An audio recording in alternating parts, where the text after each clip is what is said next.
You change the job, the city, the relationship, the plan, and somehow you keep walking into the same room. Different door, same air. New faces, same verdict. The world looks rebuilt for a while, then folds back into the exact pattern you swore you left behind. Goddard pointed at the reason in 1952, and it is colder than fate. Before you reach a single situation, an identity inside you has already decided what it means.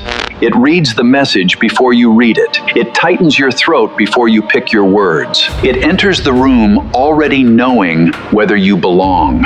You are not living the world. You are living the meaning your own self-concept hands you a half second before thought. This is not blame for every wound you carry. A seed does not plant itself, but the room repeats because the one who keeps entering it has not changed. And the moment you see it, the room stops being your verdict and become your mirror.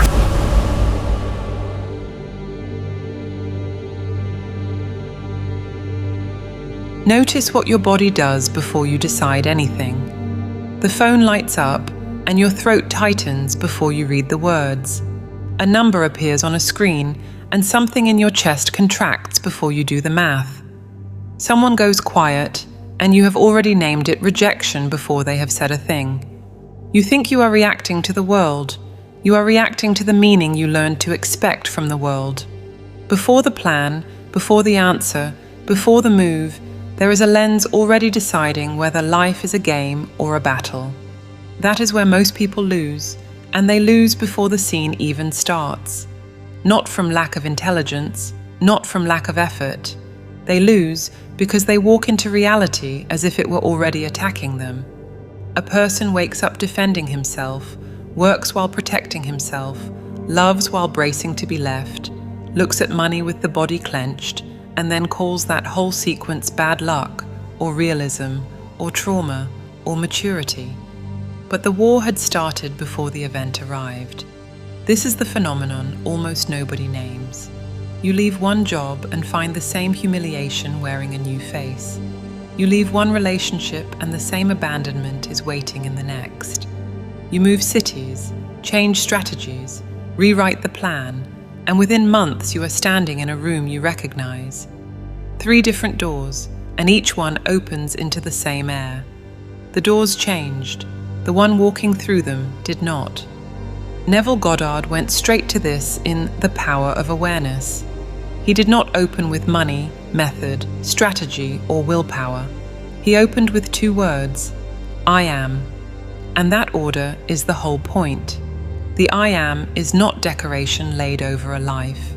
It is the position the life is read from. People believe events come first and identity forms afterward. Far more often, the identity arrives first and turns events into evidence. This does not mean you secretly arranged every loss, every illness, every betrayal. A child does not choose the house he is born into. Gravity is not a moral verdict on the one who falls. The line is sharper than blame and more useful than comfort. The event can come from anywhere, but what the event becomes inside you runs through the identity that catches it. The same silence becomes peace in one body and a sentence in another. The difference is decided before it is seen. Picture a soldier and a player walking into the same room. The soldier enters tense because to him every mistake is a threat to survival. The player enters alert because to him every move reveals a rule. The soldier hates the obstacle. The player studies it. They face the same facts, hear the same words, and live in 2 different worlds, one governed by danger, the other by curiosity. Reality answers the second posture differently, not because it is kinder, but because that posture stops handing it the power to decide who you are. This is why the word battle costs so much. It does not only describe a hard life, it changes how you enter the day. Whoever lives in battle lives armed. He does not observe, he reacts. He does not choose, he defends. He can win the argument and still rebuild the same scene underneath, because the outer victory never touched the lens that needed an enemy. Common culture trains you to answer the scene, get the grade, choose the career, pay the bill, prove your worth, endure in silence. All of it has its place in the concrete world. None of it answers the deeper question, from what identity are you doing any of it? Because action born from a self already defeated carries the defeat into everything it touches. The boss changes, the humiliation feels identical, the partner changes, the abandonment script stays alive, the income rises, the fear of collapse still speaks first.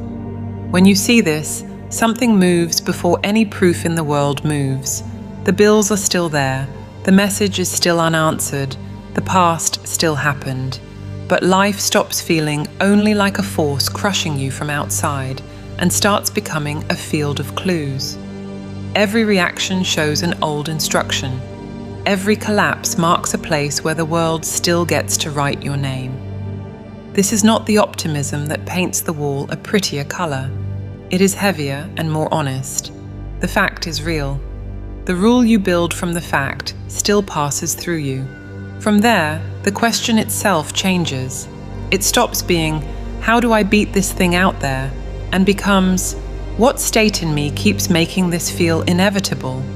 And through that opening comes the rule almost no one uses. The physical world is not the command, it is the scoreboard. Your effort is exhausting the body without touching the root that keeps the exhaustion coming back. That is hard to accept because the physical world looks like the only place where anything real happens. The balance is in the app. The conversation happened on the phone. The money came in or it did not. The body got up or stayed down. Everything feels too concrete to be called an effect. But concrete is not the same as cause. A scoreboard is concrete too. You can read the number, feel the win or the loss, celebrate or sink.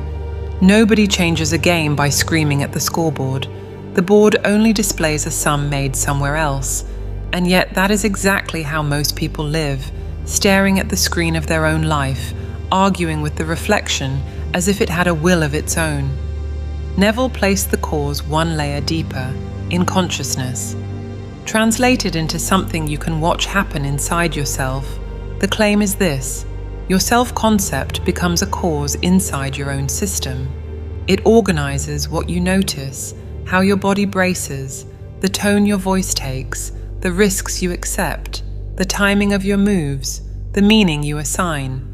And because all of that changes how you pass through the world, it changes what you are able to build, receive, and hold. You do not have to pretend the bank account is imaginary to see this.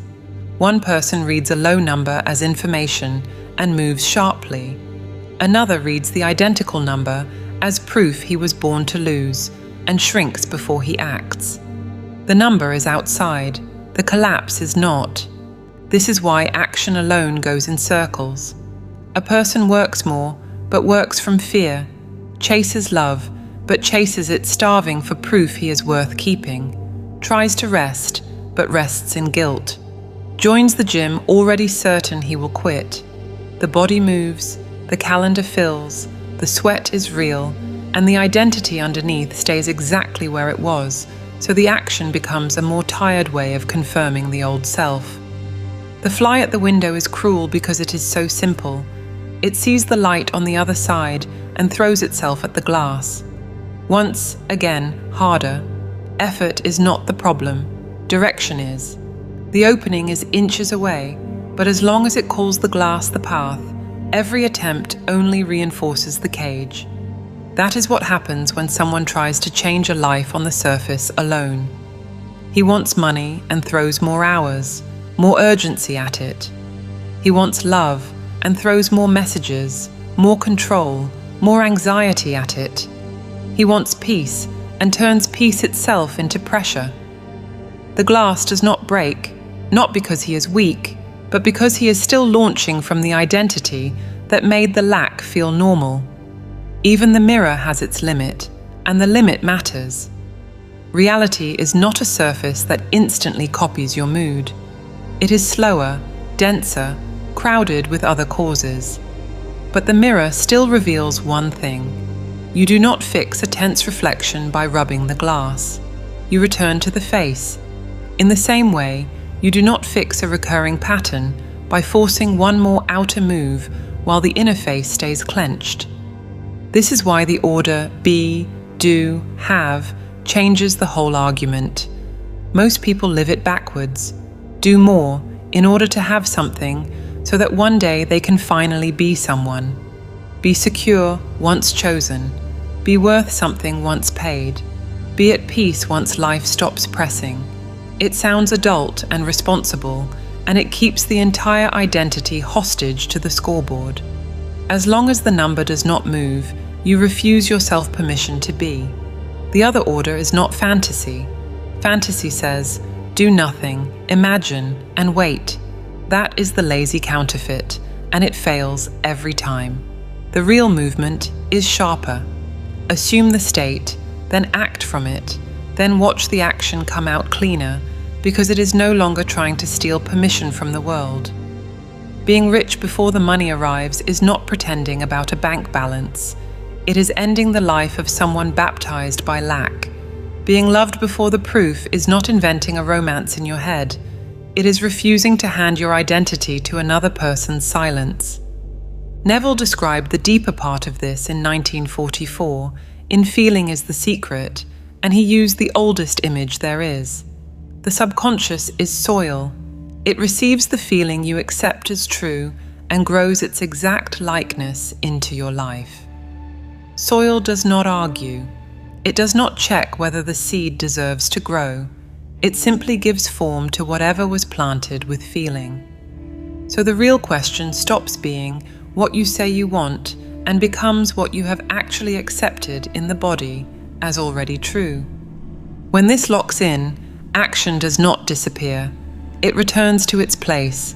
It stops being a desperate attempt to bully the scoreboard and becomes the natural expression of a state already chosen. The fly stops breaking itself on the glass.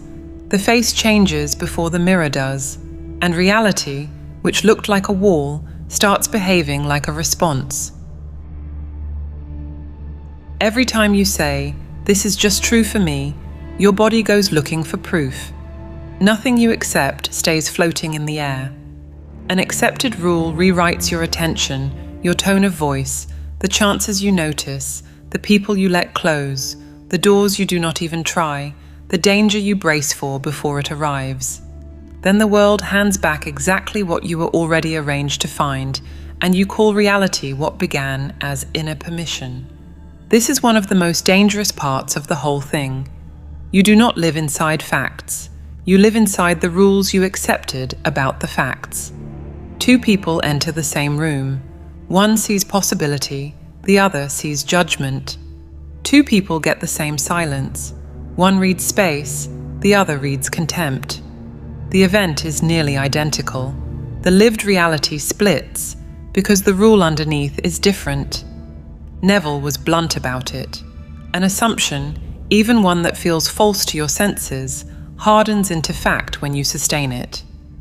Watch how that works in a life, and the mysticism becomes mechanics. A sustained assumption hardens into behavior, into expectation, into what you keep noticing, into the tone you carry, into the kind of life you keep making available to yourself. What you call an outside truth is often an old assumption that got enough time and feeling to set like concrete. This is why "I can't" is the most expensive sentence you own. It sounds like honesty. It works like an order. The deeper mind does not sit and debate the sentence with logic. It starts organizing your sight, your reaction, your choices around it. The person believes he is being realistic while he is quietly signing a rule. And when the rule delivers the result he predicted, he feels that bitter little pleasure of being right. I knew it. That "I knew it" is an elegant prison. It gives the ego the taste of intelligence and charges the whole life for the certainty. Some conditions are not moods. Poverty is not a bad attitude. Grief is not a weak affirmation. An injury is not a failure of mindset.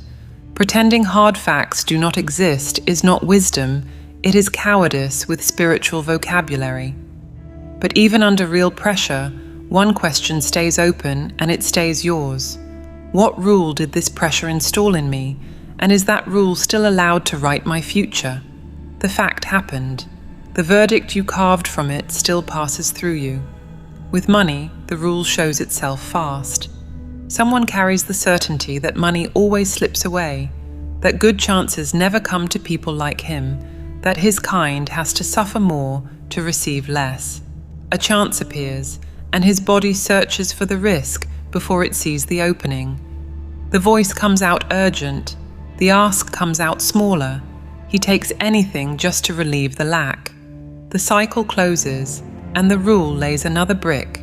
Brick by brick, the inner house goes up. A sentence from a father, a humiliation at school, a relationship that left a mark, a boss who never saw you, a comparison that stuck to the skin. None of it had to become identity. It became identity the moment you accepted it as a definition. Then you live inside that house and call the walls the world. But a wall you can see is a wall you can stop obeying. There is no use screaming at an old rule, because the scream still gives it a stage. The stronger move is to stop treating it as law. I am always rejected stops being destiny and becomes a learned sentence. Money never stays with me stops being a truth and becomes a habit wearing the mask of truth. People like me never win stops being prophecy and becomes a wound that has been hunting for evidence. The world hands you ready-made rules constantly. It tells you what your age allows, what your background condemns, what your past proves, what your face limits. Some of those pressures are real, and denying them would be a lie. But accepting a pressure as your name is handing over a password the game never had. That is where the change actually begins. Not in the affirmation notebook, not in the posture you build for other people, but in the naked reaction that fires before any pretty phrase. The tightness when you check the balance. The automatic thought when an opportunity appears. The flinch when someone takes too long to answer. The living rules run there in the body before choice. See one clearly, and it loses its crown. You can withdraw consent. You can lay a different brick. You can rehearse a new identity until it stops sounding like a line and starts sounding like home. Because the game never obeyed the wish you visit for 5 minutes. It obeys what you have accepted as natural, which sets the finest trap of all. What you need the most is often the very thing you are keeping at a distance. The body feels need as distance. When you desperately need something, you are not only wanting it, you are broadcasting right now that it is not yours. The sensation disguises itself as motivation, as productive urgency, as healthy hunger to win. Most of the time it is lack with a hand around your throat. This is why one sentence offends people the first time they hear it. You cannot have what you need. Heard carelessly, it sounds like a punishment for being in want. It is not. Life does not penalize the poor for being poor or the lonely for being lonely. The point is mechanical. When need becomes your identity, the body lives from the state of not having, and then nearly everything you do comes out stained with that distance. The message arrives, you breathe again. It does not, you collapse. The money lands, you exist. It does not, you are nobody until further notice. That is not creation. That is dependency dressed in spiritual clothes. Neville approached this through one word: naturalness. An assumption takes form when it begins to feel natural to be or to have the thing, not when you want it harder, but when it stops feeling foreign in the body. The failure is rarely imagining too little. It is imagining a scene your body still treats as someone else's.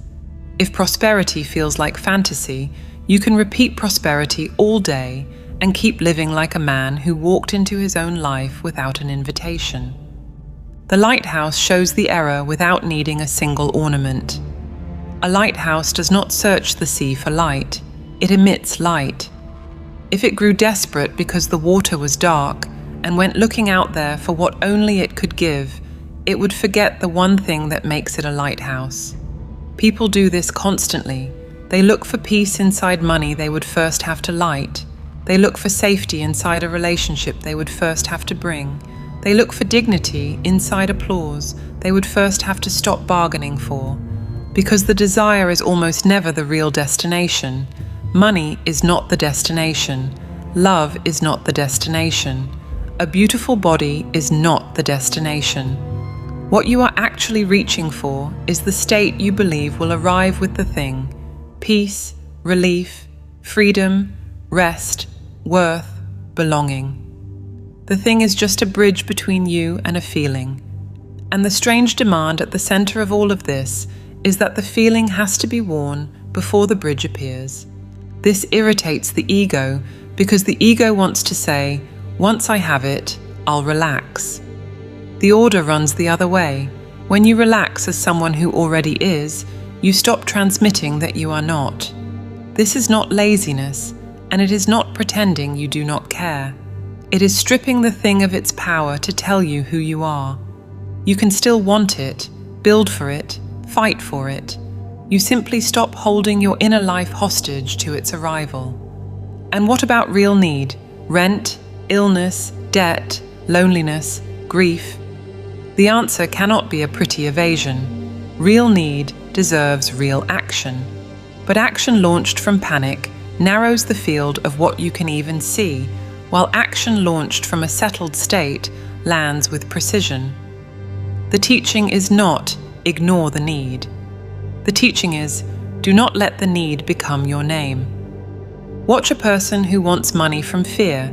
He charges less than he is worth because he cannot hold his own value, rejects the good door because it looks too risky, takes the bad offer because it promises fast relief. Now watch someone for whom value feels natural. He is not swimming in millions in that minute. He simply does not bow to the balance. He negotiates, waits, studies, perceives differently. The money is still wanted, but it is no longer the judge, and that one change cleans up actions that used to come out crooked. When that distinction finally lands, the weight starts to fall. The desire stays, but it stops weighing like salvation. You stop reading every sign from the world as a sentence. You stop turning every delay into humiliation. You stop selling your inner state to every fluctuation in the news of your own life. And the thing that once seemed so far away, because it was carrying the impossible job of saving you, begins to come closer, precisely because it no longer has to. That is the inversion that beats the pattern. Most people try to get the thing in order to change the state. The shift is to change the state so the thing stops being proof of who you are. You did not give up. You stopped emitting absence while asking for presence. The real test is not staying steady when life is calm. Anyone feels rich the day after the money lands. Anyone feels loved the hour after being chosen. Anyone speaks beautifully about peace when nothing is pressing. The test begins when the scene still shows the opposite, and your body has to hold the chosen state anyway, with no proof in hand. That is where conviction gets weighed. Conviction is not positive thinking with perfume on it. It is not repeating a sentence while your whole body shakes with disbelief. It is the emotional position you can keep standing in while the scoreboard refuses to move. And Neville drew a line here between two things that look identical from the outside: thinking of an end and thinking from an end. Thinking of an end is gazing at the desire from across the room. You picture the money, the love, the health, the freedom, but you stay outside it, still organized by the lack. Thinking from an end is something else entirely. It is standing inside the place of the one who already arrived and letting the whole world be seen from there. The reaction is born from that vantage point instead of toward it. The difference shows up in the body long before it shows up in the result. The man who thinks of wealth from lack contracts. He counts scraps, apologizes before he names his price, speaks as if the no is already on its way. The man who thinks from value does not need arrogance. He simply refuses to hand his own measure to another person's fear. The negotiation changes because the state changed first. The bank account is a brutal test precisely because it has no drama. You look at the number, and in half a second, you discover who is actually in charge. If the number defines your worth, it has become the cause. If the number reports a condition without touching your identity, it went back to being a scoreboard. This is not about enjoying scarcity. It is about refusing to let a screen write, "I am," in your place. And here, conviction separates from fantasy. Fantasy ignores the account. Conviction looks straight at it and does not kneel. Fantasy says nothing matters. Conviction knows it matters and still refuses to surrender the wheel. Fantasy runs from the physical world. Conviction touches the physical world, reads it, learns from it, adjusts the strategy, and keeps acting from the chosen cause. But what if the person is simply wrong? What if the vision is not vision at all, but denial? It happens constantly. People use metaphysical language to avoid feedback, mistake adrenaline for destiny, and call stubbornness faith. So the line has to be drawn with a blade. Conviction is not the refusal of evidence. It is the refusal to let evidence become identity. The player reads the scoreboard. He just does not let the scoreboard baptize him. The clearest modern version of this friction is Amazon in 1999. The company was growing at a furious pace and still stacking up losses. The market stared at the hole. The press kept reporting the volatility. The obvious question was simple and reasonable. Where is the profit? And Jeff Bezos held a different reading entirely. Expansion, customer trust, infrastructure, the long horizon. The scoreboard of that moment could not yet measure the thing he was building. That does not mean every stubborn founder is right. Most are wrong, and many refuse correction until it ruins them. The point is narrower and sharper. A new reality almost always passes through a season when the old world cannot recognize it yet. Accept the old world's label in your body, and you collapse back into the old identity. Hold the vision while still listening to feedback, and you act from a place the scene does not yet know how to score. This scales all the way down to one ordinary life. The person who decides to be healthy meets the days when the old body begs for the old pattern. The person who decides to be loved meets the silences that poke straight at abandonment.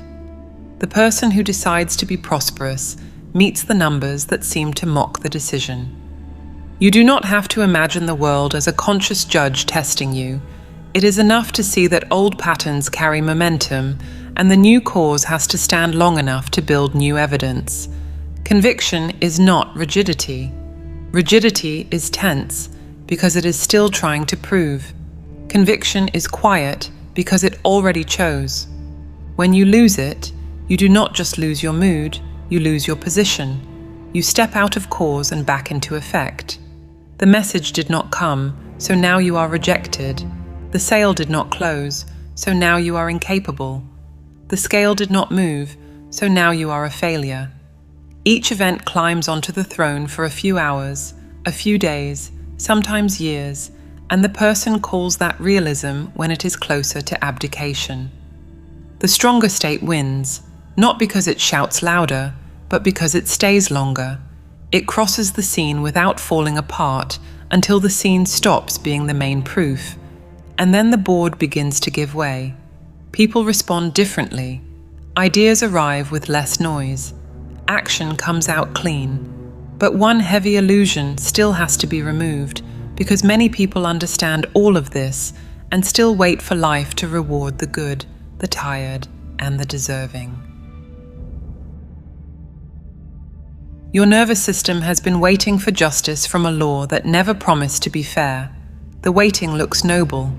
It traps good people in the wrong place for years. A person tries hard, helps, swallows the pain, does everything right, and carries underneath a question he is ashamed to say out loud. If I am this correct, why does my reality not answer? The honest answer takes away an old comfort. Reality does not check your virtue before it operates. Gravity does not ask whether you deserve to fall before it pulls you down. Fire does not read your character before it burns. These forces are not cruel. They are impersonal. They work because they work. Neville described the subconscious in exactly that tone, and it dismantles a great deal of comforting fantasy. The deeper mind is not a moral judge. It is soil. It does not respond to the prettiest sentence. It responds to what you accept with feeling, with repetition, until it feels natural. Say this carelessly, and it becomes violence in mystical clothing. It does not mean every suffering person manufactured every wound. That is a lie, cruel enough to ruin someone. What it does mean is precise and useful. A person can be gentle with everyone and brutal with himself. He can serve, care, give, and still be emotionally convinced he is unworthy, small, behind, in danger. The goodness is real. It simply never reached the floor where the identity is actually built. The world is not answering his moral resume. It is answering the self-image he carries in his body. Self-concept is not the nice opinion you would like to hold about yourself.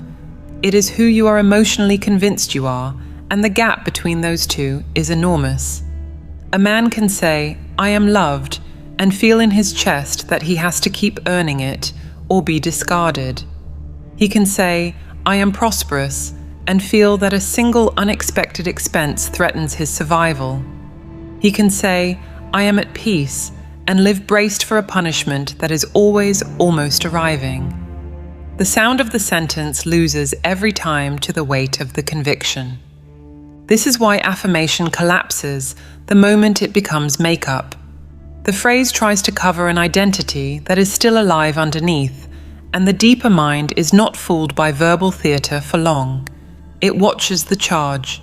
It watches the reaction when the message does not come, the fear when the balance drops, the flash of anger when someone does not recognize you.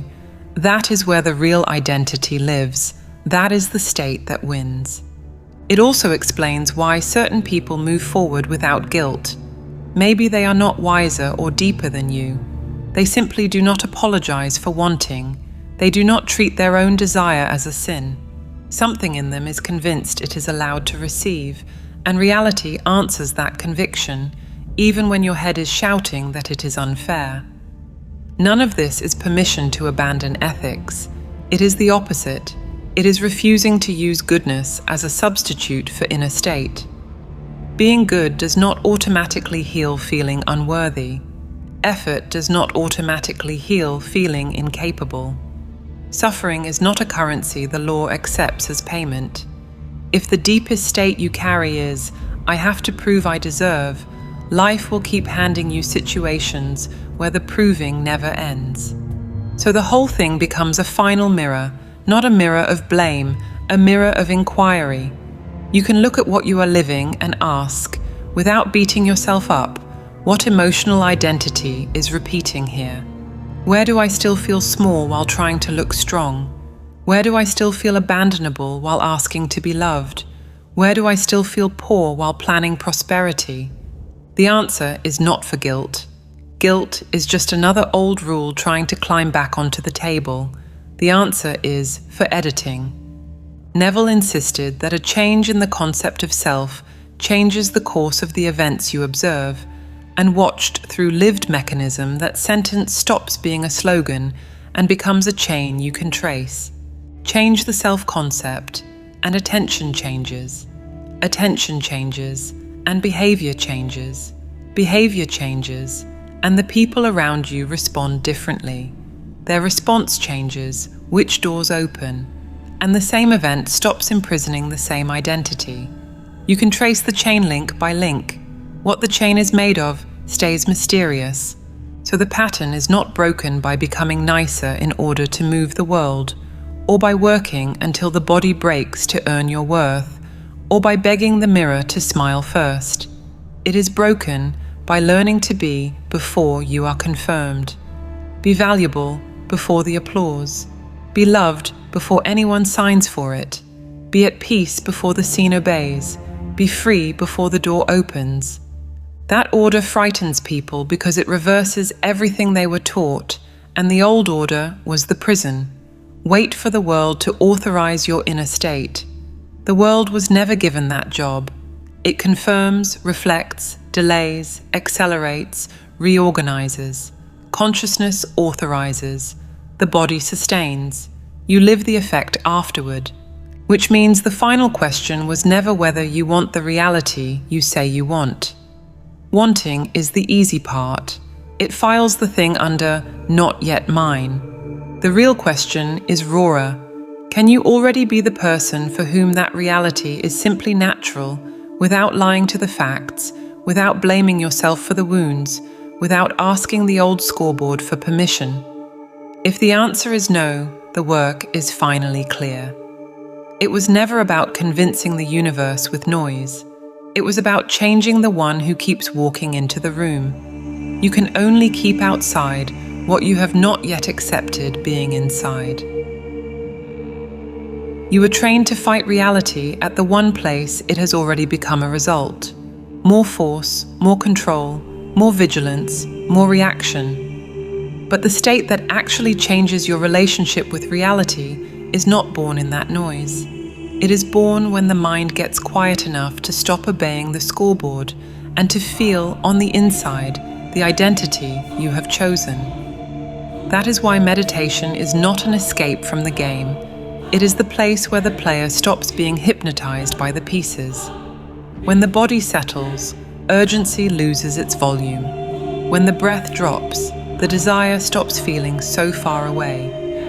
When the mind stops fighting every reflection, the chosen state begins to feel natural, and for Neville, naturalness is the door an assumption walks through to enter a life.